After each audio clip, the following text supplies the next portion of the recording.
ওই মুখামুখি বসে দুইজন এভাবে কাটাবো সারাটা জীবন, এভাবে কাটাবো সারাটা জীবন। এত দেখি তবু মন পড়ে না যেন, জীবনের শুরুতে আসনি কেন।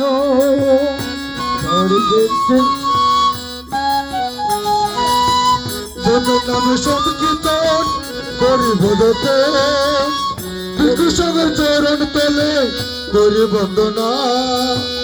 অদঙ্গন পাপি আমরা করলে ক্ষমা, তোমার সারাক্ষণ তোমার ছবি হৃদয়ের তুলি দিয়ে রাঙান ছবি, স্বপ্নের মতো লাগে সবে এখন, এভাবে কাটাবো সারাটা জীবন, এভাবে কাটাবো। আহা বাবা।